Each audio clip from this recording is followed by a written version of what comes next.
ॐ स्थापकाय च धर्मस्य सर्वधर्मस्वरूपिणे अवतारवरिष्ठाय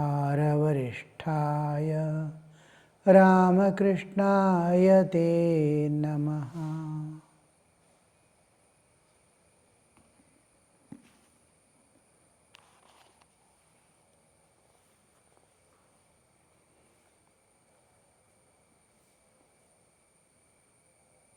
August 18, 1883, Sri Ramakrishna was at Balram Bose's house in Calcutta. One of the important devotees of Sri Ramakrishna who supported the direct disciples and devotees of Sri Ramakrishna after his demise. Balram Bose was the one where they could find a shelter at all times. And he was explaining, Sri Ramakrishna was explaining the mystery of divine incarnation to the devotees. God explaining his own way in which he manages this universe. Master, in order to bring people spiritual knowledge, an incarnation of God lives in the world in the company of devotees, cherishing an attitude of love for God. Again and again, this love for God comes into picture. Jnana may bring me the knowledge of Brahman, Jnana, but the innermost,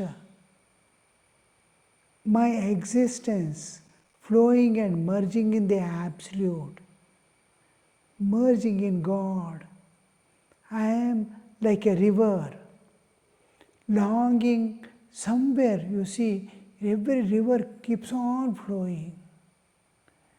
Every stream goes on flowing. The water that falls from the sky as rain immediately starts searching for a place to go. Somewhere it's running from mountain. The snow that falls on the mountain gets accumulated. The ice glaciers, they melt and start flowing. Where are they running to? What for? They want to reach the ocean. Their source from ocean, the huge amount of water is going to sky as cloud, and getting cooled there, it's falling down as rain, and this rain wants to go back to that ocean. Like that, the jiva wants to go back to its source. It is longing to go back. This can be attained only through the love of God. Love is manifestation of Atman. Buddhi, which is going to give jnana and effort to release the soul from the clutches of nature, the jnana. This is a thing which is acquired by a faculty of nature. Buddhi belongs to nature. Love doesn't belong to nature. Love doesn't belong to anything. It is Atman flowing out. It is expression of Atman. My existence is flowing. My existence. Buddhi is nature's vehicle. But when I use somebody's vehicle to go, it may be gifted to me, it might have become my own, but we have to part from it one day, and even otherwise. It is not I, it is my vehicle. But I must be there, I must go in that vehicle, I must flow out into the ocean. The vehicle belongs to the nature. And even after going by vehicle, I have to get on and flow. That I existence. This existence, flow of my existence is love. Love is I am flowing out myself. So ultimately, whether you take Jnana path or any other path to God, Jnana, Bhakti, Karma, Yoga, whatever path it is you ultimately who are going to flow and enter into God. It is you, your existence, which is going to interact with God. So this your existence expression is love. So love is there as the ultimate thing to make you unite with the God. All others are helpful in that path, whether I self-control or vivek or this and that, whatever I use, other than love, it's all instrument. Love alone, I am flowing, independent of all other helpful things that I use. So Sri Ramakrishna is telling, in order to bring people spiritual knowledge, an incarnate of God lives in the world in the company of devotees, cherishing an attitude of love for God. Cherishing an attitude of love for God. He is expressing, he is demonstrating how one can reach, how you flow into God, how you fall into the eternal bliss, absolute ocean. Bliss, you are going to float as bliss. So how it is going, nobody else can show you, demonstrate, because the sadhana time, he doesn't know where is he going. And after realization, the path that he has passed through is finished. He can give an information, but he can never demonstrate. During sadhana, he doesn't know what is God. And after attainment, there is no more sadhana to be shown to others. God is unlimited. He can not only superimpose, he can be ignorant himself. He can not assuming, he become ignorant to show the path to. Now, when I teach my younger people, suppose I am studying in 10th standard, I want to teach 2nd standard child.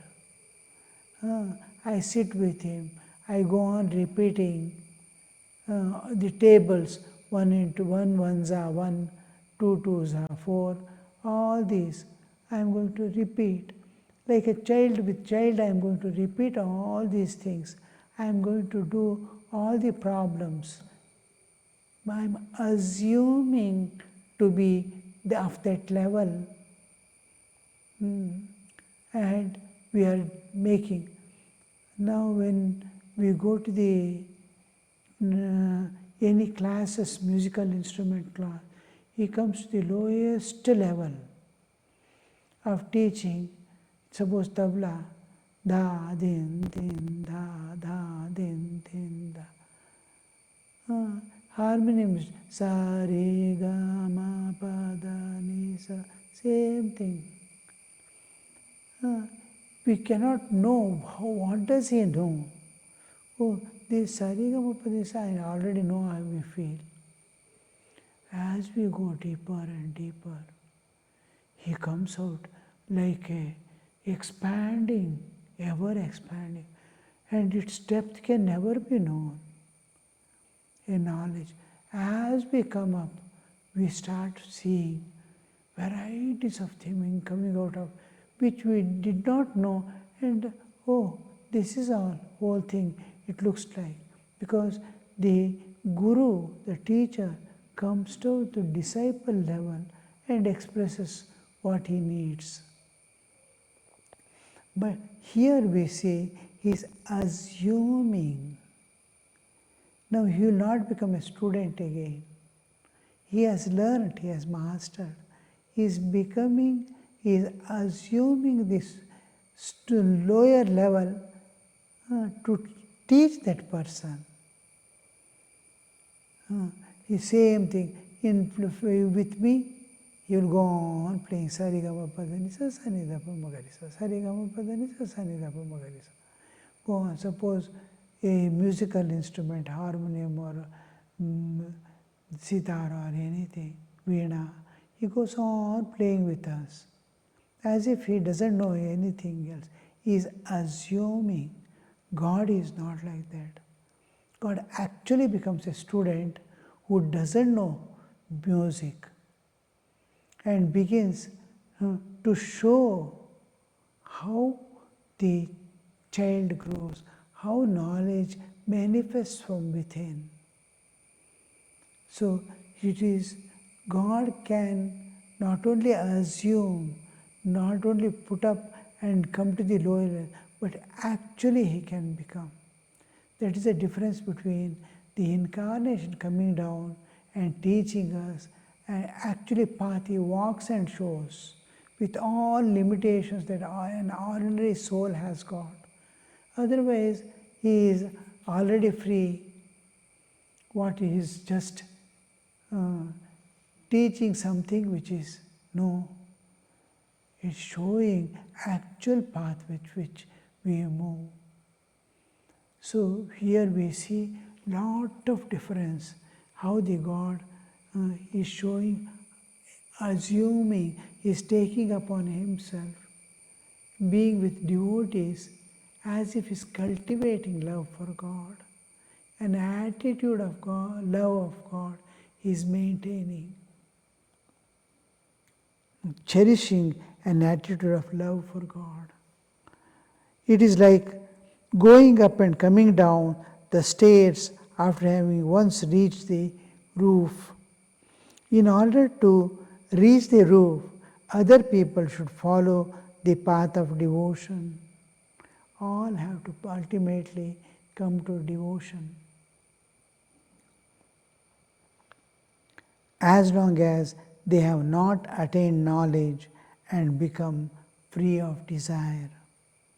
The roof can be reached only when all desires are done away with.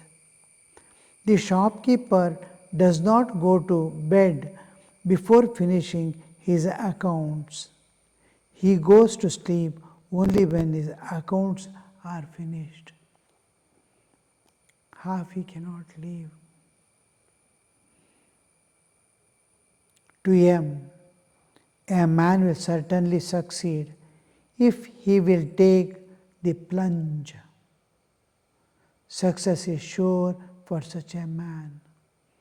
A man will certainly succeed. To him, Sri Ramakrishna is telling, certainly succeed if he will take a plunge. That is, see, when we try to learn swimming,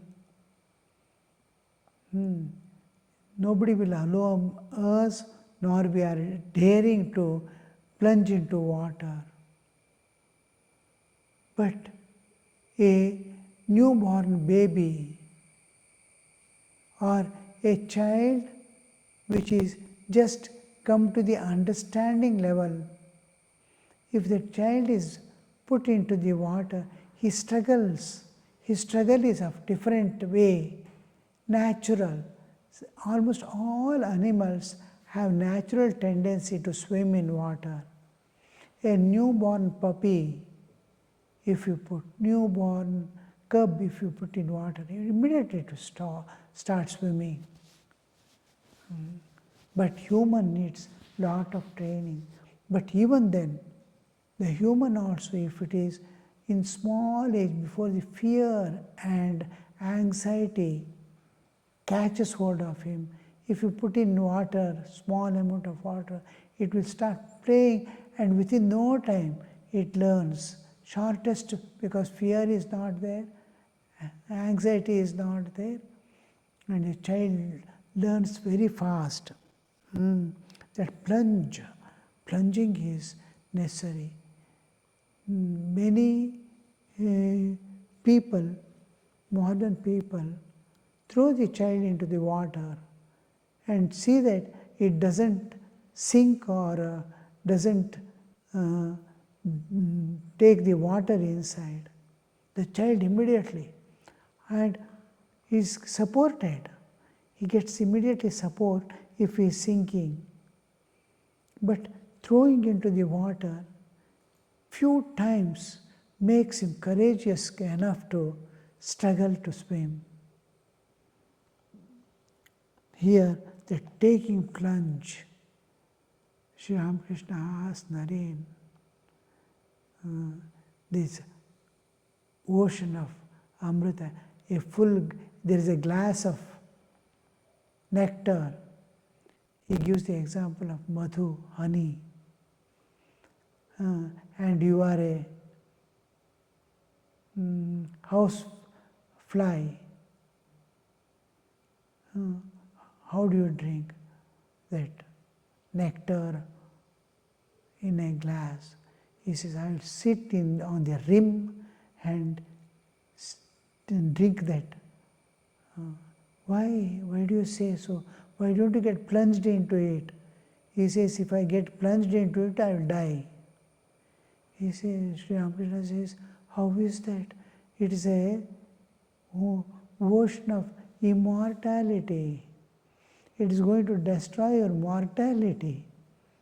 Why are you afraid of plunging? It is not like the water in a pond, or it is not like honey for the housefly. If it enters, it is ocean of bliss, ananda, and it is bliss of amrita.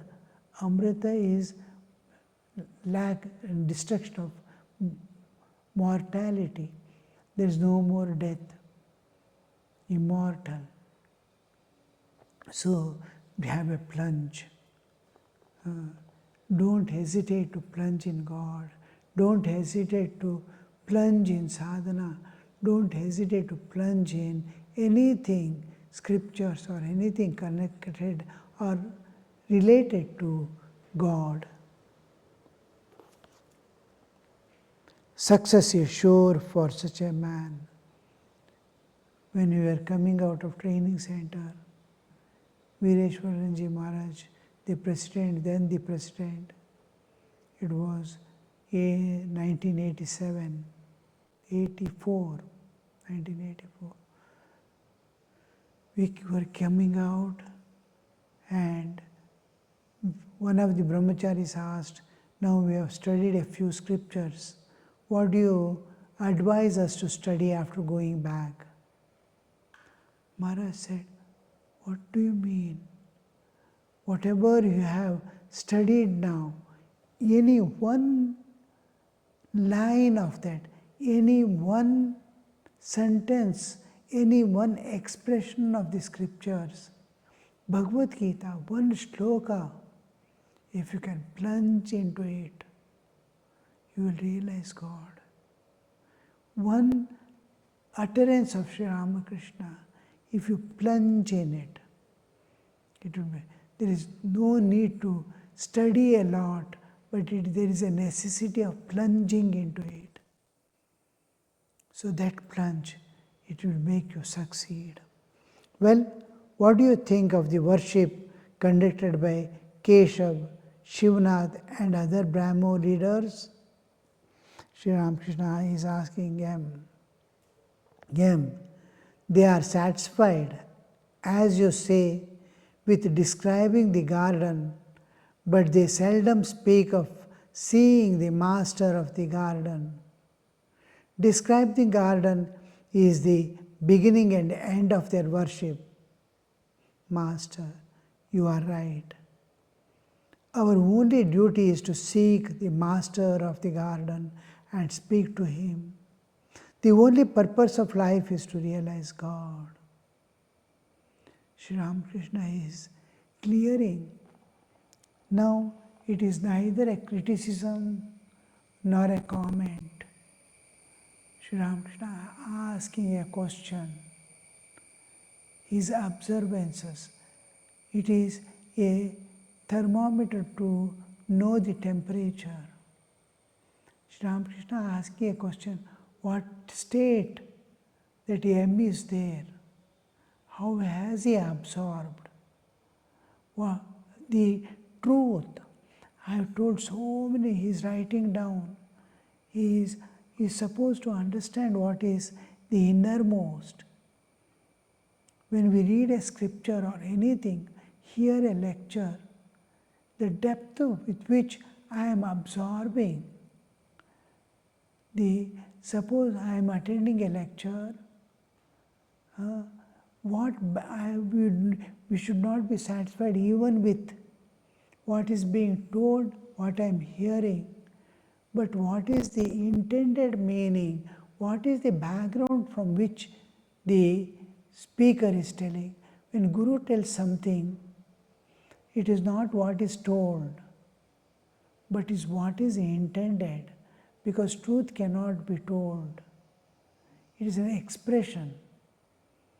So, when something is being told, it is from which background it is coming. The background is most important for us.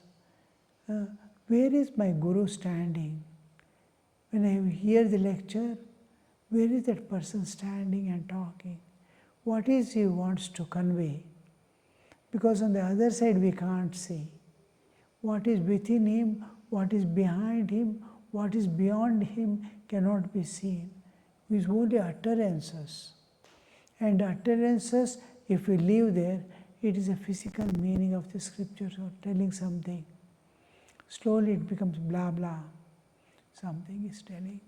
All right, it is good to listen. But when we start searching, if I am a spiritual seeker, I will enter into the words and try to see that in depth, from which depth the Guru is speaking. From depth, I try to go into that depth from where the words are coming. What experience is making him tell that? What expression is making him to shed tears? What is within him? Can I go enter into that state and experience the same thing? And will the same thought and expressions come out of my mouth as it is coming from his mouth? So this is the thing we try to grasp, not the words and its meaning. Within no time mind gets exhausted if we see the surface meaning of anything. So now he is seeing how this person has understood things. Now that particular, it is like a particular season, winter season, summer season. Winter season, everywhere you will see it is cold, cold, cold. Summer season, wave, hot, hot, hot. Like that, the Brahmo Samaj is something of a very sensational thing of that time. Everyone knows about it as if, because they are going to they want to bring about a huge transformation on Hinduism. But Hinduism is standing from ancient times on realization of God. So nothing can be erased, nothing can be removed from it, nothing can be added to it. It is Purna by itself. So, but we want to alter it and change it because it is, there are comments and objections on that. And I too find that objections are genuine and real. So when I try to change, the Brahmo Samaj wants to change and project all these things, how to do, how to live, how to go forth. Then he is aware. Now how is he taking, what is do these people reach the ultimate goal of it? They want to see whether the goal can be reached in and through that. So goal reaching is what is expected now. So Sri Ramakrishna is now a new organization is coming with new presenting the principles of sadhana and in a new way and all that. Does it make us reach the same end as the scriptures are proclaiming, enlightened souls are proclaiming? Then it is acceptable. So first we see what is the end point. Does this end point make us release from all bonds and suffering? Religion, spirituality, divinity, all these exist only to remove the suffering and bondage of man forever and give him eternal bliss, eternal freedom and eternal joy. So here Sri Ramakrishna wants to know how he has his analysis of things, how he is grasping, with what standard point. Now point of reference. Now how will I decide a person's telling is right or wrong, correct or not? How will I decide? What is this point I am taking? I have read from scriptures. I have read from this, I have read from that, on that back big, or I am using reasoning. What is the reference point on which you are telling it is good or bad or right or wrong? Now, the aim of human life, has he grasped the aim of human life? All new systems have come. This will it lead to the realization of God or not? So here it becomes very clear that Sri Ramakrishna is very happy with the answer. They are satisfied, as you say, with describing the garden, but they seldom speak of seeing the master in the garden. M is telling, describing the garden is the beginning and end of their worship. Master, you are right. Our only duty is to seek the master of the garden and speak to him, means realize and become intimate with him. The only purpose of life is to realize God. The only purpose of life is to realize God. On this point, he is not going to lead. Om Shanti Shanti Shanti Harihi Om Tat Sat Shri Ramakrishna Arpanamastu.